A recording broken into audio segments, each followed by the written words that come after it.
আসলে এটাই আসলে ক্রিকেট। আপনার যখন একটা টিম টানা ৮টা ম্যাচ জিতে তারপর ৫টা দিন একটা ব্রেক হলে আ হয়তোবা সবাই আমরা ভেবেছি যে তারা হয়তোবা অতটা স্ট্রং টিম না। কিন্তু আমি সবসময় মনে করি যে প্রত্যেকটা টিমই বিপিএলে আপনি যদি দেখেন যে এই ৭টা টিম খেলছে, আ আমার চোখে আসলে লোকাল প্লেয়ার সবসময় ১৯-২০ আরকি। অত ডিফারেন্ট না। জাস্ট ওদের যাদের ভালো ফরেনাররা যারা একটু ভালো খেলবেন যেই টিমের ফরেনাররা, তখন হয়তো ডিফারেন্ট তৈরি করে দিবে। আজকের ম্যাচটাও যদি দেখেন যে তাসকিন যেভাবে ক্যাপ্টেন্সি করেছেন বা ওদের ফরেন প্লেয়ার ছাড়া তারা খেলেছেন, যারাই খেলেছেন তারা তাদের বেস্টটা দেওয়ার চেষ্টা করেছে। তো ক্রিকেটে এটা হয়। আমরা গায়ানাতেও দেখেছিলাম যে রংপুর রাইডার্স ২টা ম্যাচ চেস করতে গিয়ে আমরা কিন্তু হেরেছিলাম।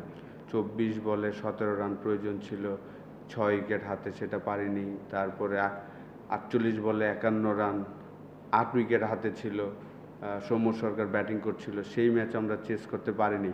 তো লাস্ট ২টা ম্যাচেই আমরা দেখলাম যে আসলে চেস করতে গিয়ে আমরা অতটা কমফোর্টেবল হইনি। তো এটা নিয়ে অবশ্যই ম্যানেজমেন্ট আমরা প্লেয়াররা হয়তোবা বসবো। ২ দিন গ্যাপ আছে। তারপর ব্যাক টু ব্যাক ২টা ম্যাচ আমরা খেলবো নকআউটের আগে। তো আশা করি আমরা আবার রাইট ট্র্যাকে চলে আসবো। আজকে সাইফুদ্দিনের ইনিংসটা আমি মনে করি যে আমাদের একটু কনফিডেন্স দিবে সবাইকে যে শেষ পর্যন্ত ট্রাই করলে আসলে ম্যাচ কিন্তু জেতা যায়। যেটা আমরা বরিশালের সাথে করেছিলাম, সবাই বিশ্বাস করেছিল। নুরুল হাসান সোহান ব্রিলিয়ান্ট একটা ইনিংস খেলে জিতিয়েছিল। তো সাইফুদ্দিনের ইনিংসটা আমাদের সামনে ভালো করার জন্য আমি মনে করি যে একটা পজিটিভ সাইন। এটার সাথে একটা রিলেটেড একটা কোশ্চেন আসছে যা তাসকিনকে আপনারা দেখেছেন যে ক্যাপ্টেন্সি করেছে ফুটবল ন্যাশনাল টিমে আমাদের টি-20 ক্যাপ্টেনের একটা জায়গা তৈরি হয়েছে। আসলে ভাইস ক্যাপ্টেন ছিল। সেই মনে হয় আপনাদের ন্যাশনাল টিমে তাকে টি-20 ক্যাপ্টেন্সি দেওয়া দিলে ভালো হয় বাংলাদেশ। অবশ্যই দেখেন লাস্ট টি-20 ওয়ার্ল্ড কাপে তাকে ভাইস ক্যাপ্টেন দেওয়া হয়েছিল এবং অনেক দিন ধরে খেলছেন বাংলাদেশ টিমের হয়ে, অনেক দিন ধরে খেলছেন। লাস্ট কোভিডের পর থেকে কিন্তু তাসকিন অসাধারণ ফর্মে আছেন। তার ফিটনেস লেভেল বলেন, ব্যাটিং বোলিং সব কিছুই সে ইমপ্রুভ করছেন ডে বাই ডে। প্রত্যেক দিনই আসলে বোলিংটা বিশেষ করে আমি বলবো যে খুব প্রত্যেক দিনই ইমপ্রুভমেন্ট দেখাচ্ছে এবং এবারের বিপিএল হাইয়েস্ট উইকেট টেকার, ২৪টা উইকেট নিয়েছেন এবং সে এনজয়ও করেন। লাস্ট ইয়ারও কিন্তু ঢাকা টিমের শেষের দিকে কিছু ম্যাচ ক্যাপ্টেন্সি করেছেন, এইখানেও দেখলাম যে করছেন। তো অবশ্যই ক্রিকেট বোর্ড যদি মনে করেন তো অবশ্যই আমি মনে করি তাসকিন হতে পারে। শেষ ওভারে তাসকিন ২টা ডট বল দিল, তখন উনি এন্ডে থাকার চিন্তা থেকে গিয়েছেন। কিন্তু আমরা দেখে মনে হচ্ছিল যে ২ রানও নেওয়া সম্ভব ছিল, জানি না সম্ভব ছিল কিনা। সাইফুদ্দিন সাইফুদ্দিন এবং আপনার যখন ২ বলে ১৩ রান দরকার তখন পিক বলটা তো উনি বাউন্ডারির জন্য ওভার বাউন্ডারির জন্য যাননি, মানে যেটা খেলেছেন ওর ওভার বাউন্ডারির সম্ভাবনা। তো এটা আপনার কি মনে হয় যে লাস্ট ওভারে তাসকিন সাইফুদ্দিন ঠিক করেছেন এবং ড্রেসিং রুমে তখন আলোচনা করেছেন? না দেখেন আমরা যেটা আলোচনা করছিলাম, বিশেষ করে আমি যেটা আলোচনা করছিলাম যে ২৫ রান প্রয়োজন, প্রথম ২টা বলে বাউন্ডারি প্রয়োজন ৪ বা ৬ একটা। তো ব্যাক টু ব্যাক ২টা ৬ হওয়ার পরে আসলে আশা করেছিলাম যে হয়তোবা আমাদের পরেই আসবেন, কিন্তু আনলাকি যে পরের ২টা back to back say run নেয়নি। বিশেষ করে প্রথমটা নেয়নি, আমার কাছে মনে হয়েছে ঠিক আছে, সে হয়তোবা আমি বিলিভ করছিলাম যে আকিবও ভালো মারতে পারে, কারণ প্র্যাকটিস সেশনে দেখেছিলাম সে চমৎকার মারতে পারে, সেই কারণে আমার বিলিভ ছিল। কিন্তু সাইফুদ্দিন হয়তোবা চিন্তা করেছেন যে না, সে হয়তোবা ফিনিশ করবেন। ৫ নাম্বার বলটা আসলে যেই লেন্থে বল করেছেন সেখানে আসলে এটা মারার ৬ মারার মতন বল ছিল না, সে ৪ মেরেছেন। এখন তো মনে হচ্ছে, আমার কাছে মনে হয় যে আজকে আমরা ম্যাচ হেরেছি সবারই দোষ। যদি আপনি শুধু ব্যাটসম্যানদের হয়তোবা আমরা বলবো যে ১২০ রান, কিন্তু এই উইকেটটা তো ইজি ছিল না, ডিফিকাল্ট উইকেট ছিল। মৃত্যুঞ্জয় অসাধারণ বল করেছেন ব্যাক অফ লেন্থে এবং পেস বল করেছেন যে 145, এই পেসে এই ধরনের উইকেটে সাধারণত ব্যাটসম্যান যেই জায়গায় আশা করেছেন বাউন্সটা, তার থেকে ৪ আঙ্গুল একটু উপরে বলগুলা গিয়েছেন, সেই কারণে ব্যাটসম্যানরা টাইমিং করতে পারেনি। মৃত্যুঞ্জয়ের স্পেলটা, প্রথম স্পেলটা ৩ ওভারের যে স্পেল করেছেন ৪টা উইকেট, সেই জায়গায় আসলে গেম চেঞ্জ করে দিয়েছেন আমাদের। সাইফুদ্দিনের এখন এসে আসলে আমি ওইটা নিয়ে আসলে কোশ্চেন করতে চাই না। আতিক ভাই, আসলে মানে বোলিংটা আসলে তখন 150 রানে 5 উইকেট পড়ছিল, তারপরে আপনাদের আসলে লজ্জা গ্রিপ সামনে বোলিং অবশ্যই আমার কাছে মনে হয় যে আমাদের একটা সুযোগ ছিল যে তাদেরকে 90 বা 100-এর মধ্যে রাখা। যখন তাদের 74, 7 or 8 ছিল, সেই জায়গা থেকে তারা সানজামুল একটা ভালো একটা ইনিংস খেলেছেন, শেষ উইকেট পার্টনারশিপ একটা 30 রানের একটা পার্টনারশিপ মনে হয় করেছেন।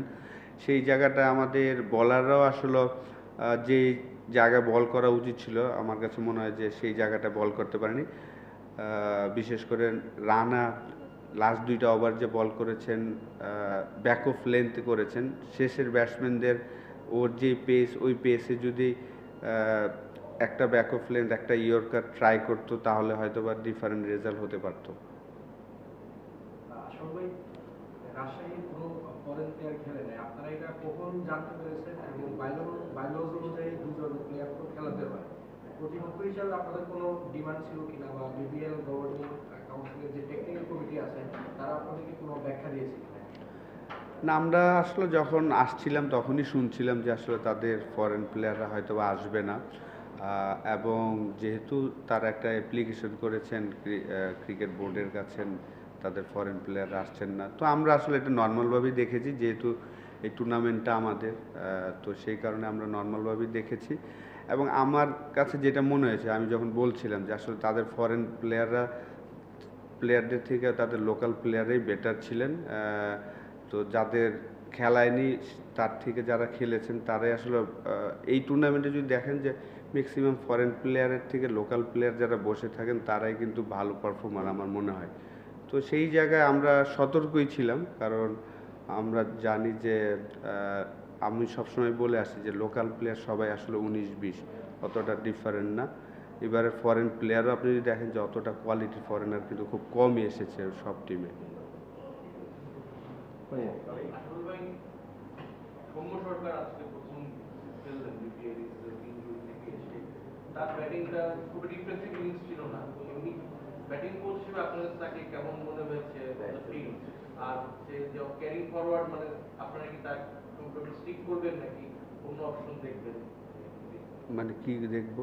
না মানে ওই পজিশনটাই, যেহেতু তার আজকে পারফরমেন্সটা ভালো হয় নাই, বা আরো যে একটা চান্স দিবেন নাকি অন্য অল্টারনেটিভ দেখবেন? না, ও তো আমাদের মেন প্লেয়ার, আসলে ও আমাদের মেন প্লেয়ার। গ্লোবাল T20-তে অসাধারণ খেলেছেন, প্রত্যেকটা ম্যাচই রান করেছেন, ফাইনালে চমৎকার একটা 86 রানের একটা ইনিংস ছিল।